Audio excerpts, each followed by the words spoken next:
وحده لا شريك له واشهد ان محمدا عبده ورسوله صلى الله عليه وسلم وعلى اله واصحابه ومن اهتدى بهديه واستنى بسنته الى يوم الدين.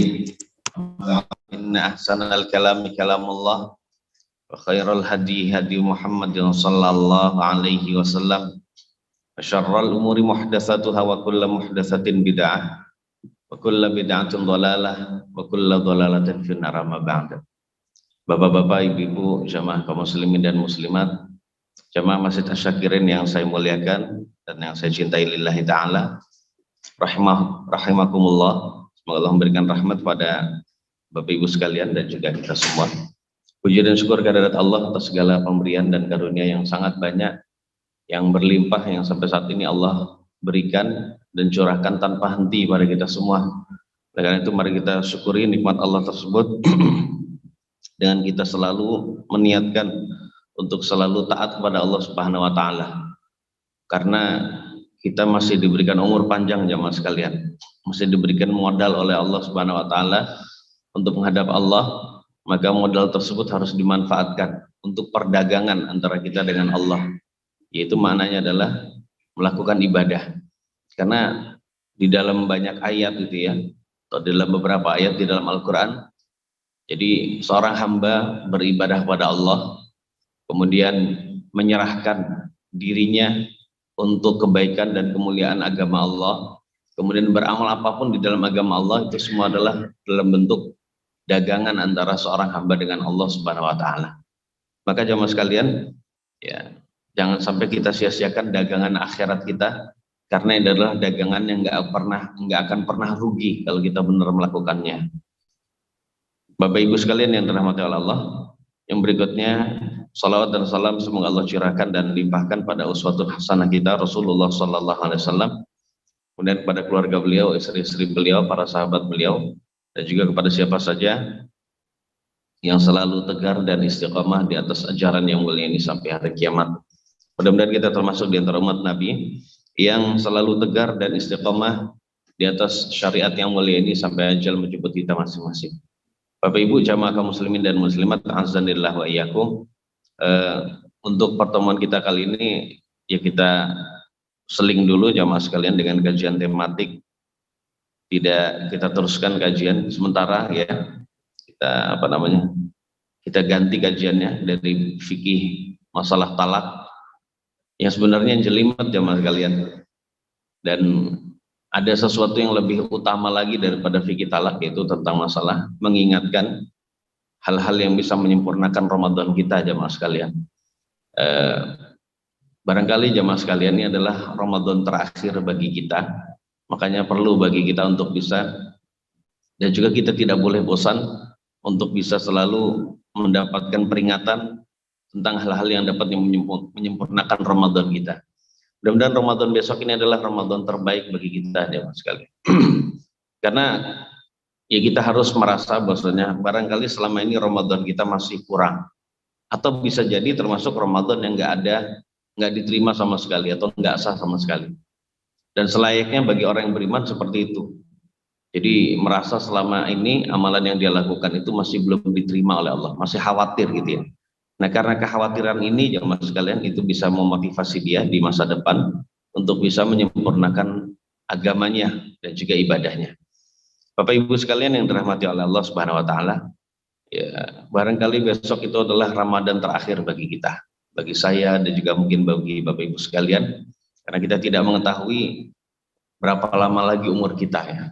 Dan kita mungkin sudah ya, khususnya di jamaah Syakirin ini, mungkin Bapak Ibu sekalian tahu di tahun lalu ada Bapak Fulan atau Ibu Fulana gitu ya, namun ternyata sekarang sudah tidak ada, yang berarti tentu saja dia tidak menjumpai Ramadan esok hari itu. Oleh karena itu Bapak Ibu sekalian kita manfaatkan, jadi jangan sampai kita menyia-nyiakannya, karena umur kita jangan sampai kita juga berpanjang angan-angan. Berpanjang angan-angan itu maksudnya kita merasa bahwasanya umur kita masih lebih panjang daripada yang ditentukan oleh takdir Allah Subhanahu wa taala. Umur kita bisa jadi besok sudah tiada jemaah sekalian, atau sebulan lagi setelah Ramadan sudah tiada dan sebagainya. Maka para ulama salaf atau sebagian dari ulama salaf itu memberikan nasihat pada kita semua, unzirukum saufa, unzirukum saufa. Jadi saya peringatkan kalian dari saufa. Saufa itu maksudnya adalah menunda-nunda. Contohnya orang berkata saufa af'al, saufa usolli, saufa ukmilu ibadati. Jadi saya akan menyempurnakan akan. Jadi nanti dia. Ya, saya peringatkan kalian dari saufa, itu menunda-nunda kebaikan. Fa innaha akbaru junudi iblis. Jadi fa innaha akbaru junudi iblis. Karena saufa itu, jadi perasaan menunda-nunda gitu ya, atau kebiasaan menunda-nunda adalah pasukan iblis yang paling besar jemaah sekalian. Jadi pasukan iblis yang paling besar. Jadi artinya ternyata banyak sekali manusia yang yang itu tadi, yang melalaikan ibadahnya, yang melalaikan kewajibannya yang harusnya dia lakukan saat ini juga, ternyata dia tunda-tunda dan akhirnya datanglah ajal dia. Datang ajal dia, udah akhirnya menyesalnya di akhirat. Nah, sebelum itu terjadi jamaah sekalian, maka hendaknya kita ya berhati-hati, khususnya di dalam melaksanakan ibadah yang termasuk salah satu rukun Islam kita, yaitu Shiyam Ramadan. Baik Bapak Ibu sekalian, kita akan kaji dengan singkat saja untuk bisa menyempurnakan jamaah sekalian, bahkan membuat sah ibadah saum kita. Maka perlunya kita memenuhi syarat-syarat sahnya saum. Ya, seperti halnya ibadah wudhu, sholat dan lainnya, itu ada syarat sahnya. Saum kita juga ada syarat sahnya, yang apabila tidak ditetapi maka atau tidak terpenuhi, maka ibadah saum kita tentu saja tidak sah. Karena ibadah saumnya itu sepertinya benar, namun ternyata tidak sesuai dengan contoh dari Nabi kita yang mulia Sallallahu Alaihi Wasallam. Yang pertama kita akan membahas tentang syarat sahnya saum. Syarat sah saum itu cuma dua jamaah sekalian. Yang pertama adalah, ada yang tahu Bapak Ibu, yaitu suci dari haid dan nifas. Jadi suci dari haid dan nifas, ini syarat yang pertama. Nah, untuk suci dari haid dan nifas ini merupakan syarat sah plus juga syarat wajib. Jadi kalau ibu-ibu sudah suci dari haid dan nifas di waktu malam hari, bahkan mungkin setengah jam atau seperempat jam sebelum subuh, maka kewajiban dia untuk puasa jamaah sekalian. Yang pertama dilakukan adalah niat puasa dulu. Ya, ini kita harus ingatkan keluarga kita. Jadi kalau sudah bersih di malam hari, bahkan sebelum subuh itu 15 menit gitu, maka harus pertama berniat puasa. Kemudian disunahkan makan sahur. Kemudian setelah itu mandi haidnya, walaupun mandinya sudah azan subuh tidak mengapa mandi haidnya. Habis itu sholat subuh. Dan tidak boleh dia tunda-tunda, ya, dengan alasan bahwasannya belum suci padahal dia sendiri belum pemeriksa gitu ya. Jadi atau dia sendiri sudah merasa tapi dia menunda-nunda, sehingga mandi haidnya ketika menjelang sholat zuhur atau ketika habis waktu subuh gitu ya, sehingga dia tidak bangun sahur, tidak subuh dan sebagainya. Dia menyanyiakan dua ibadah besar, itu sholat subuh dan juga puasa Ramadan. Ini adalah dosa besar yang dialami oleh seorang perempuan kalau tidak paham tentang masalah agama. Makanya suci dari haid dan nifas merupakan syarat sah dan juga sekaligus syarat apa jemaah sekalian? Syarat wajib. Jadi sudah wajib dia ya melakukan Shiyam Ramadan. Kemudian syarat yang kedua jemaah sekalian adalah an-niyah. Syarat kedua adalah niat. Karena Shiyam Ramadan adalah ibadah, maka seperti ibadah yang lain butuh niat. Ya, seperti itu. Karena berdasarkan firman Allah Subhanahu wa taala, "Wa ma umiru illa liya'budullaha mukhlishina lahud-din hunafa." Jadi dan tidaklah mereka diperintahkan melainkan untuk beribadah kepada Allah dengan memurnikan agamanya. Jadi dengan memurnikan agama untuk Allah saja. Jadi ayat ini memerintahkan kita untuk beribadah dengan mengikhlaskan, ya, ikhlas hanya karena Allah semata. Dan ikhlas itu tidak akan bisa terwujud melainkan dengan niat. Berarti menunjukkan niat itu adalah kewajiban dalam ibadah. Kemudian Nabi kita yang mulia sallallahu alaihi wasallam bersabda, "Innamal a'malu binniyat wa innamal likulli imri'in ma nawa." Semua amalan harus niat. Kalau tidak niat jemaah sekalian maka tidak disebut amal, ya. Jadi intinya seperti itu. Kenapa harus niat jemaah sekalian? Karena menahan lapar dan dahaga itu bisa jadi karena memang nggak pengen makan, nggak pengen minum, atau karena memang sudah kebiasaan, sudah biasa demikian. atau memang karena memang anjuran dari dokter ya dalam rangka untuk kesehatan, atau memang karena dia diet, atau karena macam-macam ya mas sekalian. Nah dalam keadaan begitu butuh niat, yaitu niatnya adalah beribadah pada Allah. Nah sama-sama menahan lapar dan dahaga, tapi ternyata di sisi Allah nilainya beda. Nah kita harus niatnya apa ketika kita puasa, yaitu melaksanakan perintah Allah Subhanahu wa ta'ala. Maka saat itu puasanya jadi ibadah, tidak hanya sekedar menahan lapar dan dahaga jamaah sekalian. Itu dua niat saja. Jadi syarat sah puasa cuma dua, gampang jamaah sekalian. Suci dari haid dan nifas dan niat. Berarti kalau kita kaum laki-laki syaratnya cuma satu, yaitu niat. Kalau ibu-ibu atau kaum wanita itu adalah dua syarat. Kemudian ternyata niat itu juga tidak sembarangan. Ternyata agar niat kita sah, yang berarti syarat sahnya ini terwujud, agar niat sah itu ternyata harus memenuhi 4 syarat niat. Oh gitu Pak. Jadi yang ribet itu di niatnya. Tapi insya Allah tidak mengapa gitu ya.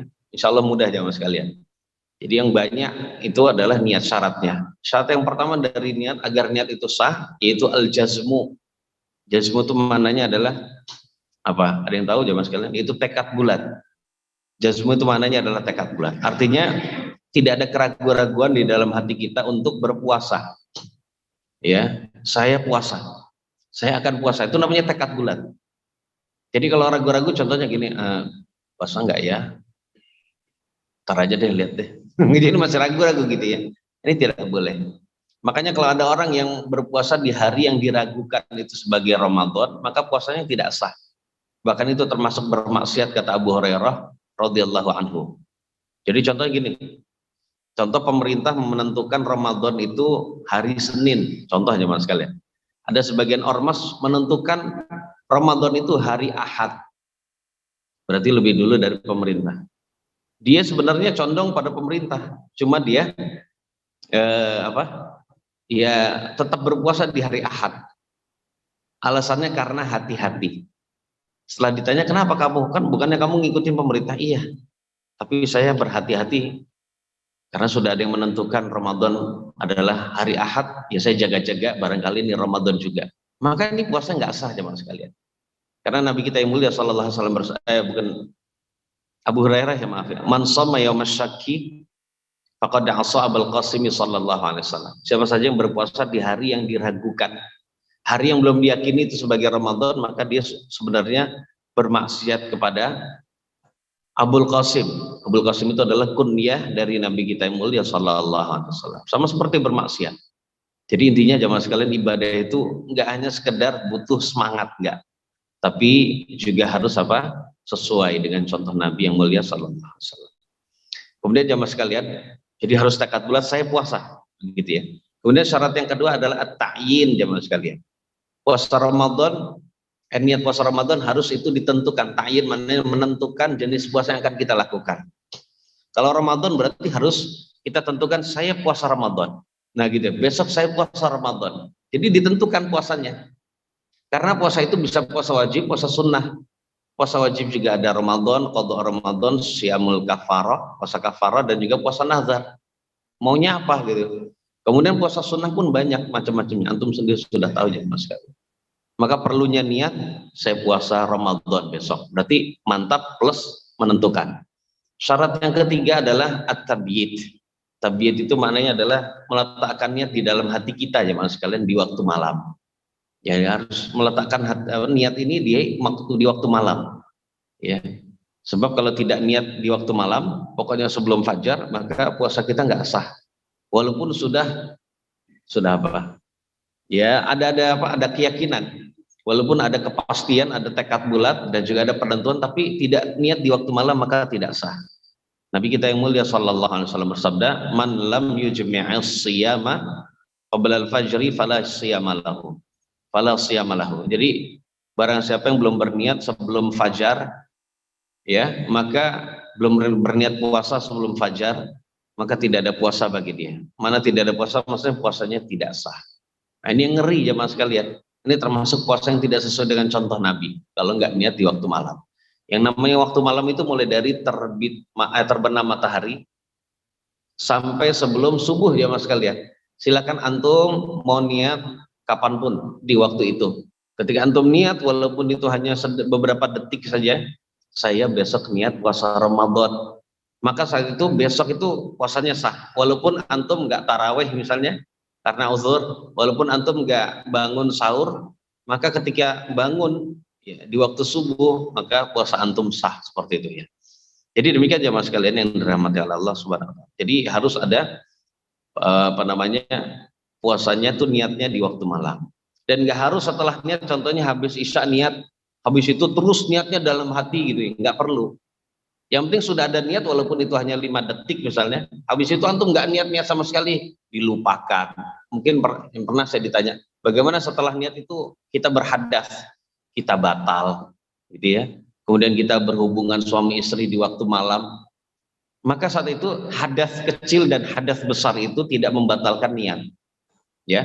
Seandainya habis niat ya, kita ternyata berhubungan suami istri, capek, nggak bangun kecuali azan subuh, berarti kita sendiri tidak sahur, berarti kita harus puasa, dan puasanya sah karena sudah niat di waktu malam. Seperti itu jamaah sekalian. Dan niat tidak harus di lisan, bahkan yang lebih baik adalah ya hanya di hati saja ya, di hati saja, karena itulah yang diajarkan oleh Nabi kita yang mulia sallallahu alaihi wasallam. Sebab kalau memaksakan harus niat dengan lisan, ini adalah memberatkan. Jadi ini niat itu sebenarnya mudah gitu ya, hanya di hati saja. Besok dalam hati kita berkata, besok saya puasa Ramadan, selesai. Besok saya puasa Ramadan karena Allah. Selesai jemaah sekalian, sudah antum berniat dan niatnya sah. Walaupun saya katakan saudaraku yang melafadzkan niat Ramadan atau niat sholat, ibadahnya sah, tetap sah ya. Namun yang lebih utama adalah ya cukup di hati saja. Jadi kalau antum niat lewat lisan gitu ya, maka sah ya. Syaratnya kalau di hatinya itu juga ada. Tapi kalau di hatinya tidak ada, hanya dari lisannya saja mengalir, namun ternyata tidak ada hatinya, itu besok saya niat puasa, maka saat itu walaupun mengucapkan itu tidak sah. Karena yang paling utama itu di hati aja mas sekalian. Seandainya orang nggak mengucapkan niat tapi di hati niat, sah. Jadi yang paling utama sekali lagi adalah di hati. Dan tentang masalah ada yang melafadzkan atau tidak jamaah sekalian, ini sekali lagi, ini terus terang ini adalah khilaful ulama. Ini perbedaan ulama yang kita tidak usah mengingkari kalau ada saudara kita yang demikian itu. Karena ulama berbeda pendapat ya, itu ada kaidah la ingkaru fi masailil khilaf. Jadi tidak ada pengingkaran. Nggak usah kita mengingkari di dalam permasalahan khilaf, dan itu masalah khilaf yang memang ijtihadiyah, ya itu tetap saudara-saudara kita yang ingin melakukan ibadah walaupun ya hanya khilaful aula saja, hanya menyelisih perkara yang lebih utama saja. Wallahu a'lam. Kemudian jemaah sekalian, tentang masalah ini adalah kewajiban untuk puasa wajib. Adapun puasa sunnah kita diperbolehkan untuk tidak berniat, ya diperbolehkan untuk tidak berniat sebelum fajar. Baru punya niat puasa itu adalah ketika habis subuh atau di waktu sarapan atau di waktu duha, itu boleh. Dengan syarat sebelumnya belum makan minum ya. Ya seperti itu jamaah sekalian.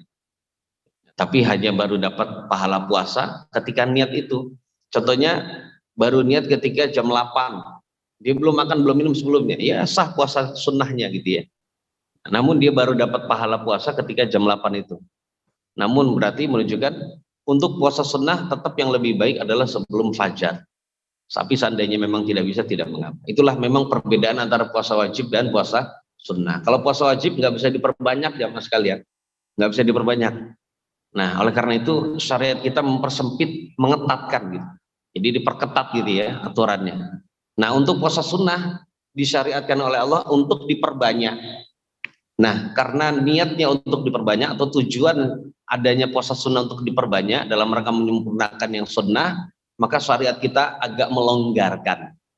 Jadi dilonggarkan ya aturannya, diantaranya adalah nggak apa-apa niat setelah terbit fajar, seperti itu. Yang penting belum sampai tengah hari gitu ya, belum sampai tengah hari jemaah sekalian. Kemudian jemaah sekalian yang terakhir niatnya adalah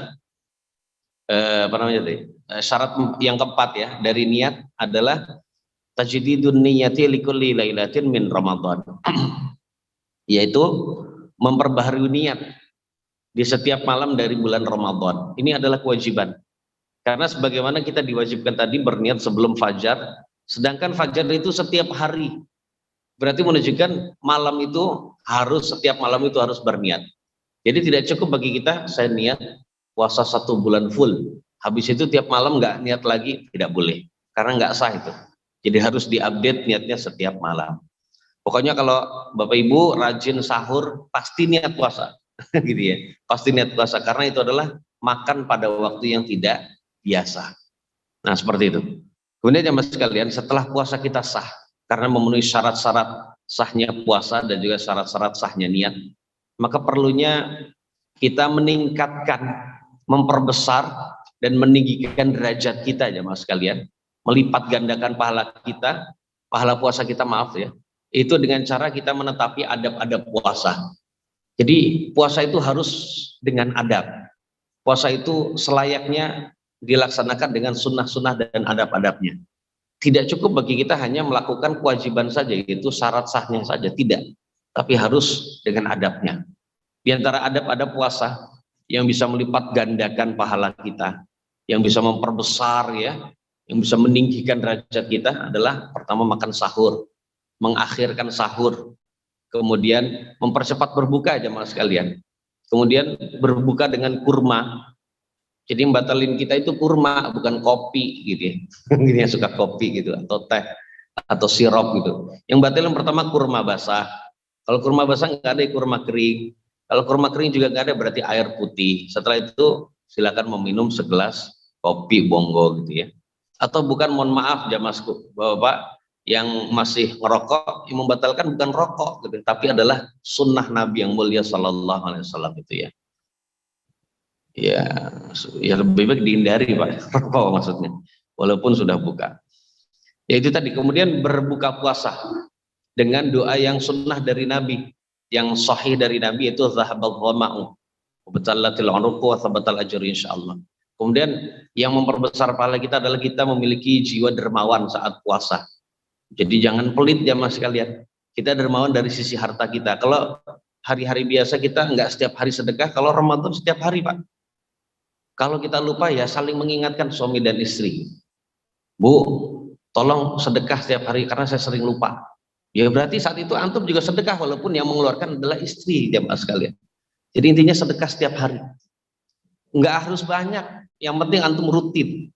Karena Nabi bersabda khairul a'mali adwamuha wa anqallah. Jadi sebaik-baiknya amalan adalah yang paling bisa dirutinkan walaupun itu sedikit jamaah sekalian. Jadi rutin.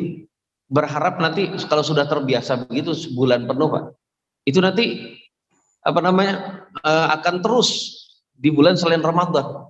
Kalau nggak sedekah nggak enak, ya udah sedekah seperti ini. Dan juga kedermawanan kita dari sisi apapun ya mas sekalian, karena betapa banyak di Indonesia ini orang yang layak untuk disedekahi. Makanya jangan pelit untuk sedekah, kita harus tambah ya kedermawanan kita.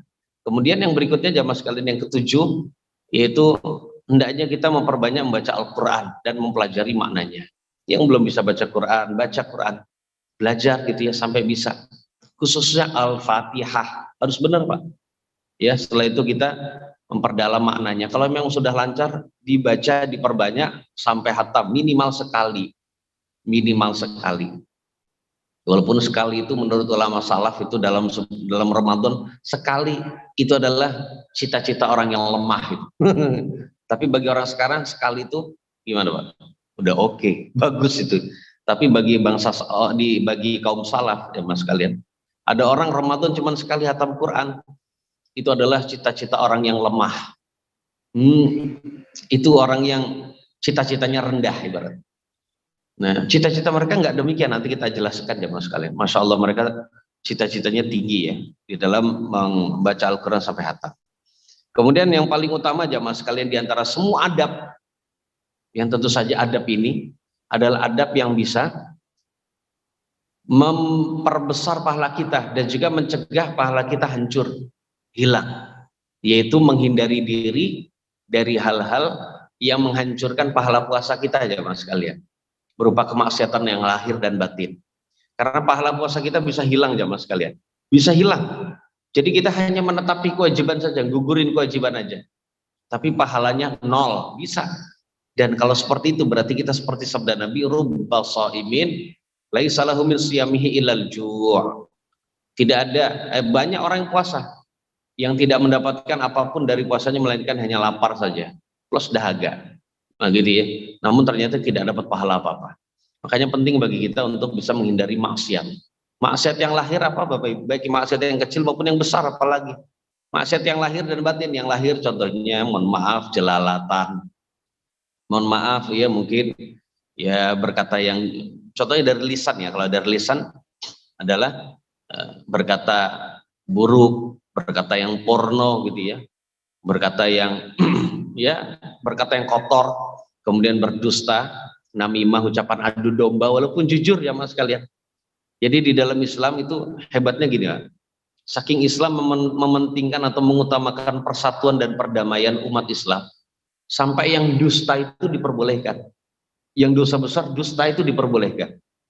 Dan Islam ya juga melarang dan mengharamkan dan menganggap dosa besar namimah, ucapan adu domba, walaupun isinya jujur. Nah itu jamaah sekalian. Makanya tidak boleh ucapan adu domba. Kemudian termasuk ghibah, ngomongin buruk orang lain, ini tidak boleh. Kemudian rame bertengkar mulut, ini juga tidak boleh. Apapun bentuk kemaksiatan, ya, termasuk ngomong yang menjurus pada hubungan suami istri, walaupun ngomongnya kepada istri sendiri jangan. Karena itu adalah nyerempet-nyerempet ya mas sekalian ya. Kemudian maksiat lewat mata kita, itu juga kita hindari ya mas sekalian. Ya, kita harus belajar sejak sekarang. Jadi menghindari jelalatan gitu ya. Ini qaddul basar sejak sekarang agar benar-benar kita bisa terbiasa nanti pas Ramadan, dan akhirnya setelah Ramadan sudah terbiasa ini maksiat. Yang halal hanya istri saya gitu ya. Seperti itu. Kemudian jamaah sekalian yang dirahmati Allah Subhanahu wa taala, kemaksiatan telinga. Jangan puasa itu malah masih rajin mendengarkan musik. Alasannya musiknya nasyid. Lebih baik antum dengerin murotal kalau capek mulutnya untuk baca Al-Quran. Murotal saja jamaah sekalian. Ya. Juga kalau bisa TV-nya itu dimatiin gitu ya. TV-nya nggak usah disetel selama Ramadan. Dan ini penting perjuangan jamaah sekalian. Barangkali nanti setelah Ramadan antum nggak nyonton lagi, lebih baik. Karena memang yang pernah saya tahu jamaah sekalian, ini ngomong bukan saya. Ini seorang ulama Indonesia namanya Kiai Haji Profesor Ali Yafi, antum insya Allah kenal. Itu beliau mengatakan bahwasanya 90%-an acara di TV maksiat isi. Loh kalau maksiat gitu kok masih senang aja nonton, sebaiknya jangan.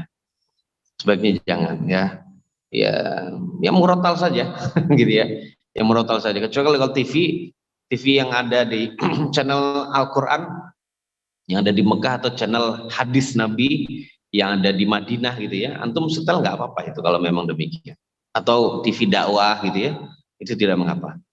Intinya maksiat ya mas, kalian kita hindari. Termasuk juga maksiat batin kita penting. Karena batin kita juga bisa banyak bermaksiat. Bahkan bisa jadi lebih besar daripada maksiat lahiriah. Di antaranya adalah iri, dengki. Ini tidak boleh ada dalam diri kita. Rasa benci terhadap sesama muslim. Karena itu beda golongan dengan kita. Kita benci dengan dia, nggak boleh ya mas sekali. Perbedaan itu tidak boleh membuat kita itu benci terhadap saudara kita. Kemudian rasa bermusuhan. Kemudian dendam. Kemudian tidak saling menyapa, sehingga itu tadi unek-unek buruk di dalam hati kita terhadap saudara kita. Ini tidak boleh ada. Ini harus hilang jamaah sekalian. Jadi harus bersih ya hati kita. Termasuk keyakinan-keyakinan yang syirik ini juga nggak boleh di dalam atau khurafat gitu, tahayul, mitos, ini tidak boleh ada di dalam hati kita. Makanya penting belajar ngaji jamaah sekalian. Selama ini kita harus amalkan. Kapan lagi kita mengamalkan? Barangkali besok ini Ramadan terakhir bagi kita jamaah sekalian. Dan lain-lain kemaksiatan pentingnya untuk menghindarinya. Kemudian disunahkan juga memperbanyak doa jamaah sekalian ketika Ramadan.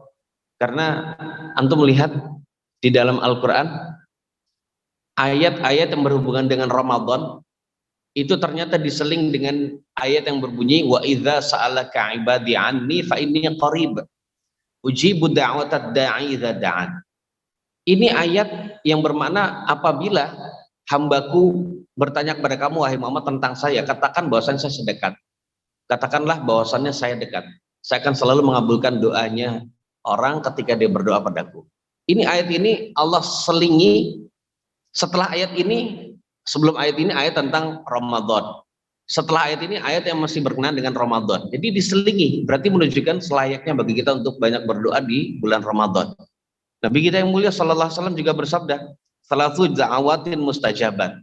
Jadi ada 3 doa yang dikabulkan jamaah sekalian. Di antaranya adalah wa da'watus shaim, doanya orang yang berpuasa. Jadi kita harus banyak berdoa, maksud selayaknya kita banyak berdoa.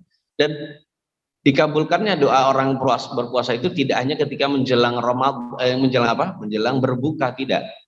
Tapi juga selama puasa, mulai dari subuh sampai sebelum berbuka. Perbanyaklah doa untuk kebaikan kita jemaah sekalian, untuk kebaikan keluarga kita, tetangga kita gitu ya, termasuk pemimpin kita jemaah sekalian, yang sekarang banyak ya mesti tidak percaya terhadap pemimpin kita, dianggap zalim dan sebagainya. Itu adalah kezaliman kita juga. Mungkin selama ini kita nggak pernah doain mereka, udah benci sehingga nggak mendoakan jemaah sekalian. Ingat jemaah sekalian, ketika kita berdoa untuk pemimpin kita, ya, dan kita niatkan ibadah, maka itu sudah dihitung satu kebaikan, satu pahala besar itu jemaah sekalian di bulan Ramadan. Walaupun selama umur hidup kita nggak pernah menjumpai keadilan pemimpin itu, tapi kalau kita sudah doa jemaah sekalian, itu sudah dihitung pahala itu. Karena Nabi bersabda, ad-du'a huwal ibadah. Doa itu adalah ibadah. Nah, intinya ibadah itu udah jadi ibadah walaupun belum dikabulkan, bahkan kita nggak menjumpai pengabulan doa itu sama sekali. Karena bisa jadi kebaikan doa itu hanya kita dapatkan di akhirat, nggak masalah. Ya kita melaksanakan, yang penting melaksanakan ubudiyah, penghambaan kita kepada Allah dengan cara berdoa. Nah itu tadi, pokoknya kita berdoa, karena kalau kita berdoa dan Allah mengabulkan, gampang jamaah sekalian. Itu pemerintah mau dijadikan adil, karena semua itu yang ngatur adalah Allah. Semua hati manusia itu adalah berada di tangan Allah, yang ngatur hati juga Allah Subhanahu wa taala. Allah ngatur pemimpin itu zalim karena rakyatnya juga zalim. Maka pentingnya itu adalah dakwah, mendakwahkan orang-orang untuk bisa meninggalkan kezalimannya, kemaksiatannya. Betapa banyak rakyat yang masih belum sholat, masih nggak sholat ya mas. Ini muslim ya, nggak menutup aurat, masih jatuh pada kesyirikan, masih berperilaku riba. Kita tahu riba udah merajalela di Indonesia. Suap juga masih ada gitu ya, padahal sudah ada KPK ya, dan lain-lain kemaksiatan. Masih tidak sopan dengan orang tua gitu ya, masih durhaka terhadap orang tua, masih nggak peduli dengan agama. Ini adalah bentuk kemaksiatan. Kalau sudah begini, masihkah layak bagi kita untuk nuntut pemerintah agar berlaku adil bagi rakyatnya? Jadi jamaah sekalian tidak bisa jamaah sekalian, karena ada perkataan suatu ulama salaf ya. Jadi ketika kita melalaikan hak atau manistakhaffa bihaqqillahi ba'atsallahu alaihi atau alaihim man yastakhifu bihaqqihim. Jadi barang siapa yang meremehkan hak Allah, maka Allah akan mengutus kepada mereka orang yang meremehkan juga hak mereka. Sama, hak kita diremehkan, tidak dipenuhi, dizalimi karena kita sebagai rakyat demikian. Walaupun tapi saya rajin sholat, ya kan yang lain masih banyak. Berarti selama ini kita malas memberitahu kepada orang lain, ya, memerintahkan kebaikan bagi orang lain, itu kita malas. Kemudian disunahkan juga jamaah sekalian untuk memberi makanan berbuka kepada orang yang shaum. Jadi perilaku atau kebiasaan memberi makan berbuka di masjid itu bagus ya mas sekalian, kita biasakan. Karena antum kalau niatkan pahala ya, itu insya Allah ya bisa mendapatkan pahala dari orang yang berpuasa. Jadi bisa mendapatkan pahala dari orang yang berpuasa. Kemudian jemaah sekalian, setelah kita mengetahui kehebatan Ramadan, ya antum juga tahu, mungkin dia sudah tahu. Namun ada beberapa tips jemaah sekalian agar kita bisa bersungguh-sungguh di bulan Ramadan. Di antaranya jemaah sekalian adalah kita merasakan bahwasanya diri kita ini kurang. Diri kita masih kurang dari sisi amalan. Ya, ini adalah sifat orang beriman, merasa dirinya kurang. Karena menganggap bahwasanya khawatir yang dahulu itu nggak diterima, sehingga dia akan merasa kurang. Ya, ini harus seperti ini jemaah sekalian. Di dalam hati kita harus merasa kurang. Nah, karena kurang, ini ada kesempatan Allah masih memberikan kita umur panjang, ya kita manfaatkan Ramadan itu. Karena Ramadan itu adalah nikmat jemaah sekalian. Kemudian kita juga harus merasa bahwasanya kita butuh amalan-amalan yang menghapus dosa-dosa kita. Ya, karena dosa-dosa itu kalau kita mati menghadap Allah masih membawa dosa jemaah sekalian, ini berbahaya. Berbahaya. Ini bisa jadi mengunci lisan kita untuk menjawab pertanyaan malaikat. Bisa jemaah sekalian. Jadi kita tidak diberi taufik untuk bisa menjawab pertanyaan malaikat karena ada dosa-dosa. Makanya ibunda kita Aisyah radhiyallahu anha, istri Nabi sallallahu alaihi wasallam, itu pernah nasihati kita, innakum lam atau innakum lan talqawallaha bisyai'in afdala min qillatiz dzunub. Sesungguhnya kalian tidak akan pernah bertemu dengan Allah dengan sesuatu yang lebih baik, lebih utama dibandingkan sedikitnya dosa. Nah, untuk demikian itu kita butuh jamaah sekalian sebagai hamba Allah untuk melakukan amalan-amalan yang menghapus dosa kita. Di antaranya adalah siam Ramadan itu. Nah, seandainya keutamaan Ramadan jamaah sekalian hanya menghapus dosa-dosa kita, maka sangat layak bagi kita untuk mempersungguh, ya, untuk bisa bersungguh-sungguh untuk melakukannya. Namun alhamdulillah tidak hanya itu jamaah sekalian, banyak sekali. Karena siam Ramadan itu jamaah sekalian pahalanya sangat banyak seperti nanti akan kita jelaskan. Ya, seperti jamaah sekalian kita harus butuh amalan yang bisa menghapus dosa kita agar kita mati dalam keadaan bersih dari dosa.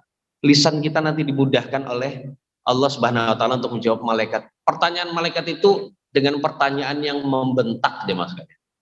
Jadi biasanya kalau orang dibentak buk gitu ya, itu bikin orang ngeblank biasanya gitu ya. Ngeblank gitu. Saya pernah ya di sekolah itu ngetes anak ya, anak murid itu. Ngetes tahfidz ya, pas begini, ayo cepet. Nah, Allah kaget dia gitu langsung blank. Padahal nggak kencang-kencang gitu. Ini hanya bercanda gitu. Nah, seperti itu juga kadang.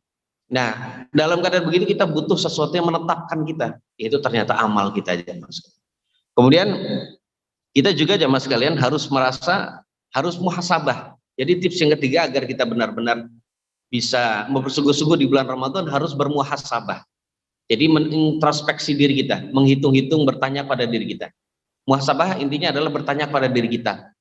Bahwasannya, wahai fulan, wahai Fauzi contohnya, apakah kamu sudah sempurna ibadahmu yang lalu?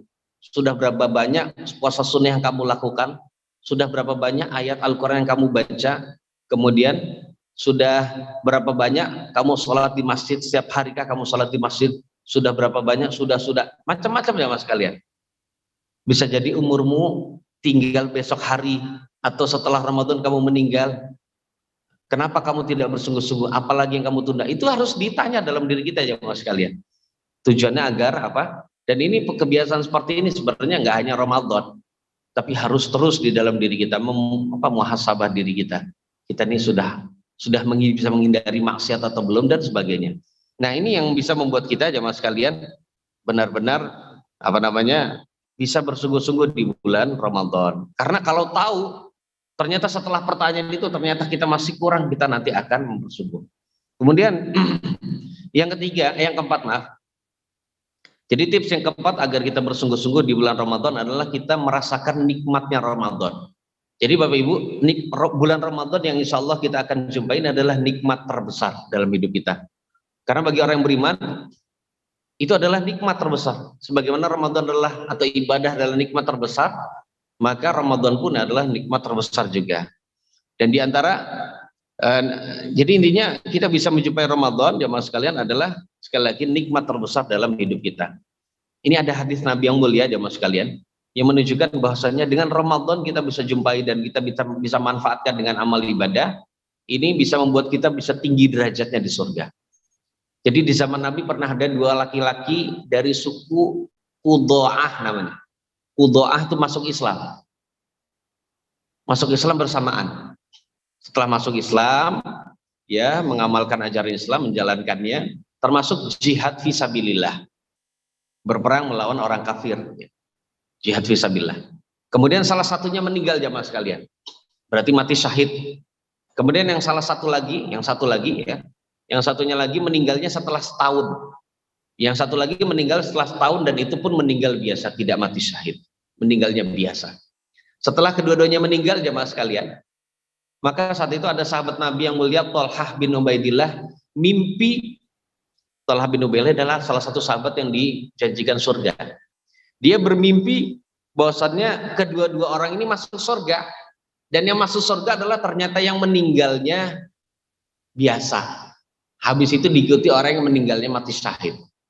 Jadi yang masuk surga duluan adalah orang yang meninggal dalam keadaan tidak syahid. Setelah itu disusul dengan yang mati syahid. Heran kok bisa orang meninggal biasa meninggalnya biasa, bukan mati syahid, kok bisa masuk surga duluan.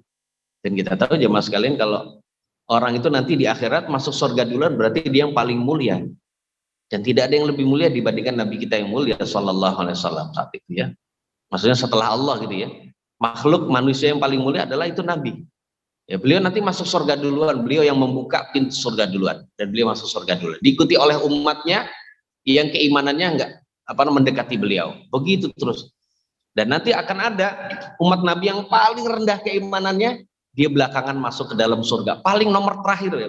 Terakhir masuk surga dan dia terakhir keluar dari neraka. Setelah itu neraka hanya isinya orang kafir semua, nggak ada keimanan sama sekali. Itu seperti itu. Nah, Thalhah bin Ubaidillah ini heran. Kok bisa begitu? Karena sahabat Nabi itu tahu jihad itu yang paling utama, amalan termasuk paling utama. Kok tapi bisa orang nggak mati syahid kok seorang surganya belakangan? Kemudian ditanyakan kepada Nabi Shallallahu Alaihi Wasallam. Kemudian Nabi bersabda, bukankah yang meninggal belakangan itu sudah menjumpai bulan Ramadan? Bukankah dia sudah melakukan sholat sebanyak 6.000 rakaat setelah dia perang? Bukankah? Wah, dia pertanyaan. Nah, yang seperti ini berarti menunjukkan ternyata dia diberi umur panjang itu bisa memanfaatkan waktu, diantaranya momen Ramadan. Berarti jamaah sekalian, Ramadan itu bisa meninggikan derajat kita kalau kita mau. Nah, gitu aja. Nah, makanya kita usahakan bersungguh-sungguh jamaah sekalian seperti sahabat Nabi nih. Mungkin kita untuk perang fisabilillah nggak ada, tapi nggak usah khawatir. Ya, agama kita adalah agama yang luas rahmatnya, sehingga orang meninggal dalam keadaan biasa saja itu bisa dalam keadaan sangat mulia nanti di akhirat. Dan ternyata keutamaan Ramadan itu adalah pahalanya unlimited ya mas sekalian. Pahalanya adalah tidak terbatas. Nabi Allah Subhanahu wa taala berfirman dalam hadis qudsi, fa innahu li wa ana jazibihi, karena puasa itu adalah karena saya. Puasa itu adalah karena saya dan saya akan membalasnya. Untuk amalan yang lain Allah tampakkan kebaikannya, pahalanya, lipatannya 10 kali lipat sampai 700 kali lipat. Namun untuk puasa Allah rahasiakan. Allah merahasiakan ini dikarenakan apa? Dikarenakan memang pahalanya sangat besar. Sehingga dirahasiakan ya Mas sekalian. Dan ini mirip dengan pahala sabar. Innama yuwaffas sabiruna ajrahum bighairi hisab. Orang yang bersabar diberikan pahala tanpa hitungan. Karena hakikatnya puasa itu adalah kesabaran. Sabar melaksanakan perintah. Perintah Allah itu puasa. Sabar menghindari keharaman. Di dalam puasa juga ada kita menghindari keharaman. Keharaman makan, minum, berhubungan suami istri. Padahal itu halal. Berbuat dosa juga. Ya, kita sabar. Kemudian sabar sabar mengalami ya di dalam menjalani takdir Allah yang tidak mengenakan bagi kita. Lapar gitu ya. Terkadang dicela orang tapi kita sabar, ini kan nggak enak. Ini khususnya adalah puasa itulah sabar.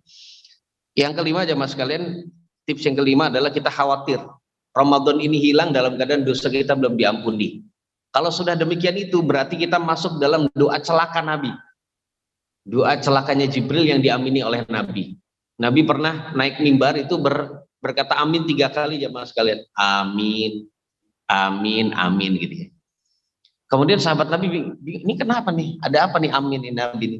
Kemudian Nabi menjelaskan, Jibril datang kepada saya dan berkata, wahai Muhammad, seseorang yang menjumpai Ramadan, sampai Ramadan itu habis dalam keadaan dosanya belum diampuni, lalu dia masuk neraka, maka semoga Allah menjauhkan dia dari rahmat.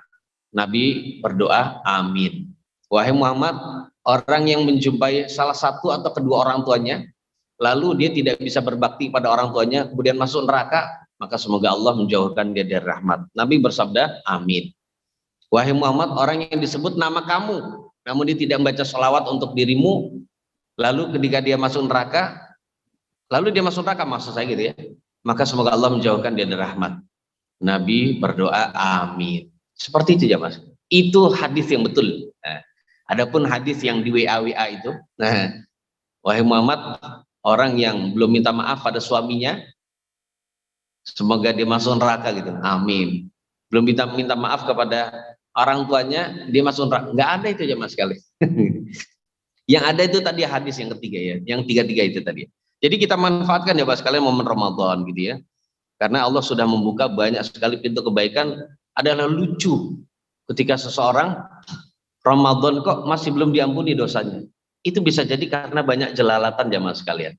Pas lagi ngabuburit itu kan ngumpul tuh laki-laki dan perempuan. Kita sering ngabuburit dalam rangka mengisi waktu kosong.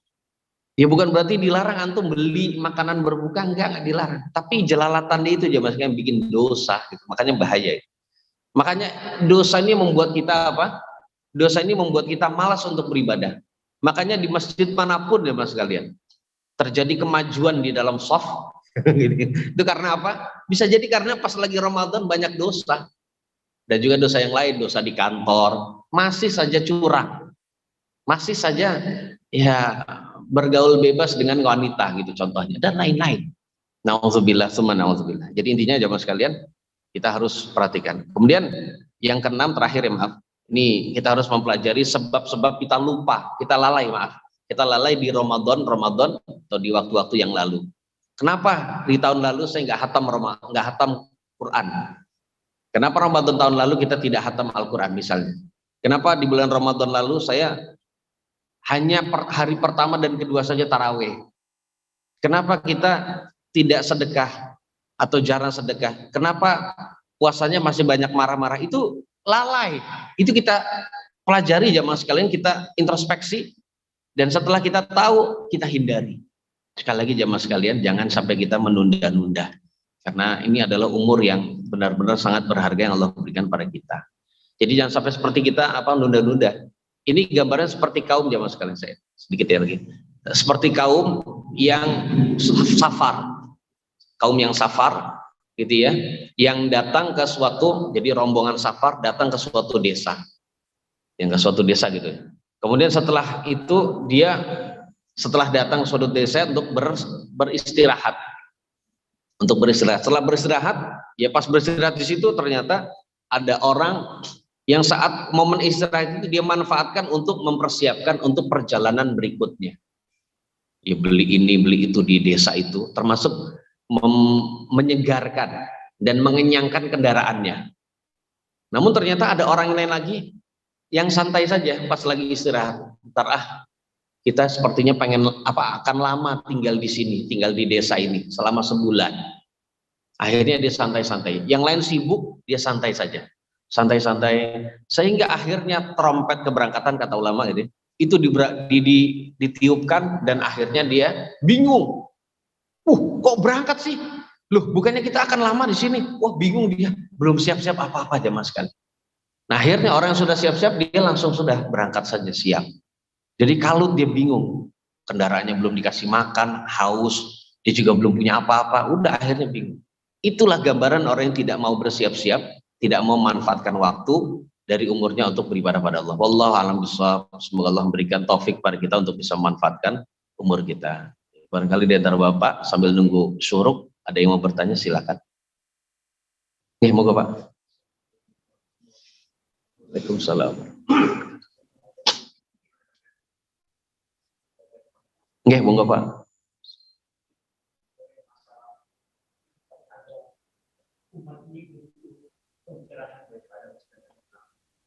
Sekarang ini ada yang menganggap bahwa ada ustaznya. Jadi ini apabila umat ini akan siapa yang akan memberikan kita kalau misalnya beliau ini juga ini memang pemikirannya apa ya sebagai umat tidak dan dia bagian siapa dan umat bahasa Indonesia. Iya. Jadi ini apa? Mungkin ada juga yang paham, ada juga yang paham juga. Ini saya sedang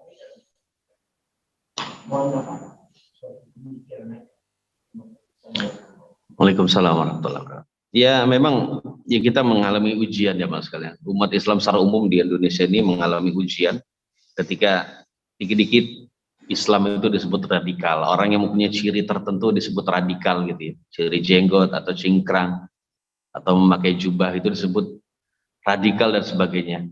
Ini memang ujian. Ya kita juga tidak menampik kemungkinan ya banyak orang bayaran, orang upahan zaman sekarang. Ini hina orang seperti ini. Walaupun dia adalah ulama gitu ya, disebut ulama, lalu ulama sok itu ya. Ini ujian sekali lagi. Ini memang desain besar dari orang-orang kafir, Yahudi dan Nasrani untuk menjauhkan umat Islam dari dai yang sesungguhnya, gitu ya. Dari dai yang sesungguhnya. Agar umat Islam itu benar-benar lari dari dakwah yang sesungguhnya, dai yang sesungguhnya mengajak pada Allah, dan akhirnya mereka memilih dai-dai yang moderat. Moderat menurut mereka. Padahal sebenarnya bukan moderat, ini menyimpang jemaah sekalian. Ya, dai yang memperbolehkan ya mengucapkan selamat Natal, dai yang menganjurkan orang-orang ikut ya perayaan hari raya besarnya mereka. Na'udzubillah. Dai yang begini dan begitu menganggap bahwasannya dai yang memperkenankan ya legalnya LGBT misalnya di Indonesia dan lain-lain. Dai yang tidak mengingatkan pemerintah karena menjilat ya mas sekalian. Dai yang dekat dengan pemerintah, padahal ulama salaf dulu itu sangat menghindari itu mendekat pintunya pemerintah, itu nggak mau dia. Seandainya dia ada ulama yang dia dekat dengan pintu pemerintah dan dia menjadi hakim, dia akan adil ya mas sekalian, nggak dikenal sebagai orang yang zalim, nggak begitu. Karena dia merasa bahwa insya Allah saya akan melaksanakan, dia benar amanah. Ya ini ujian kita ya mas sekalian. Dan ya kita harus bersabar mengalami hal demikian ini. Ya, kita harus cara bersabar itu enggak hanya diam saja tentunya ya. Kita jelaskan ya bahwasannya yang demikian ini adalah keliru dan sebagainya. Dengan ada acara seminar, acara kajian yang kita share ya untuk bisa mengimbangi itu tadi pemberitaan yang buruk itu, sehingga pemberitaan yang buruk itu juga ternyata berimbang, akhirnya rakyat bisa milih, oh nggak benar ini cuma fitnah dan sebagainya. Sekarang ini ya harus kita manfaatkan media yang ada itu gitu ya. Ketika mereka menghembuskan isu radikal kepada golongan tertentu, kepada ciri tertentu, pada orang yang sebenarnya terbebas dari hal itu, bahkan mengharamkan terorisme, kemudian mengecam terorisme, tapi malah dituduh sebaliknya. Ya ini harus diviralkan ya Mas. Kita manfaatkan media itu.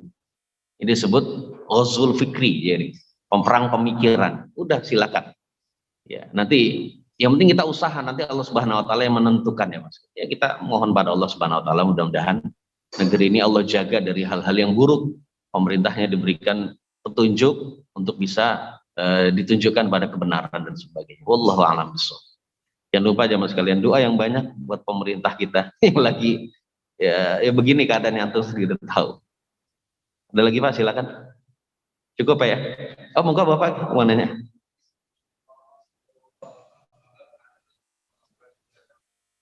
Iya Pak.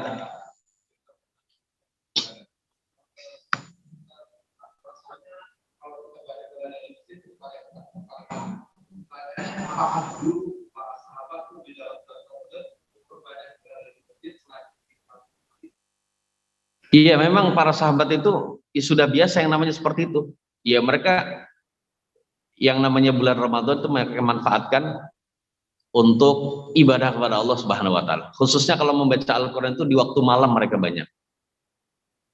Di waktu malam itu ya. Dengan adanya mereka melakukan sholat malam. Dan sholat malam mereka itu sholat malam yang sangat lama. Siang mereka mungkin ya itu juga tetap jualan gitu ya, tetap cari nafkah. Nah malamnya mereka manfaatkan untuk bekerja. Diseling mereka itu bisa mengatur waktu. Jadi orang yang paling pintar di dalam manajemen waktu antara ibadah dengan cari dunia itu adalah sahabat Nabi. Ya seperti itu ya. Kalau kita ngelihat ulama salaf jamaah sekalian, jadi mereka di dalam masalah hal ini tuh benar-benar bisa menjaga waktu. Biasanya mereka mengajar ya majelis hadis gitu ya. Tapi untuk Ramadan mereka hanya untuk membaca Al-Quran saja. Seperti Imam Muhammad bin Syihab Az-Zuhri gitu ya.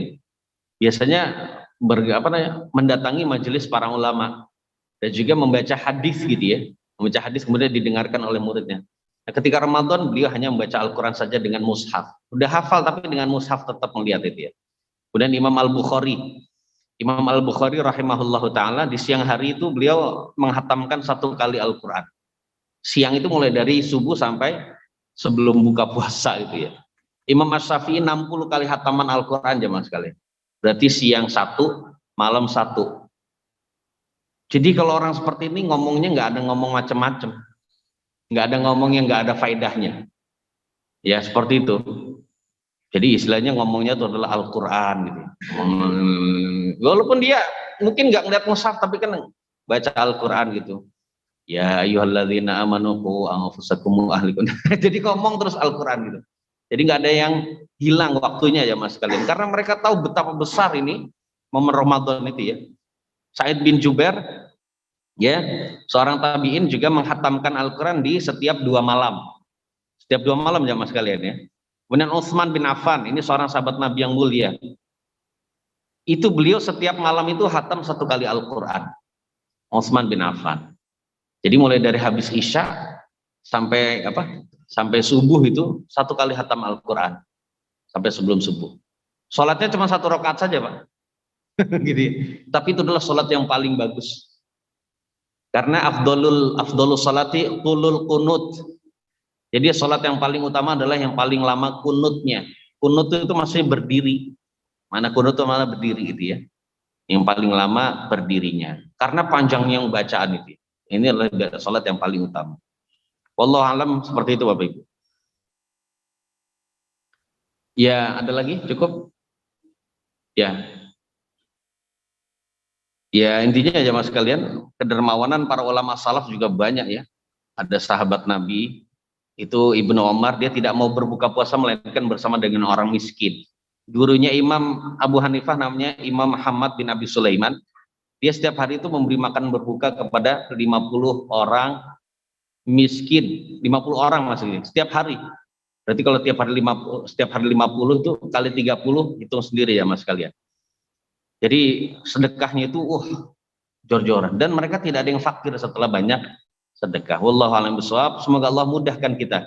Semoga Allah memberikan taufik pada kita untuk bisa beramal kebaikan yang begitu banyak di bulan Ramadan. Ada kekurangannya, kata-kata yang tidak berkenan atau kekeliruan dari saya, jemaah sekalian, itu adalah murni dari saya dan juga dari syaitan. Saya mohon ampun pada Allah Subhanahu wa taala.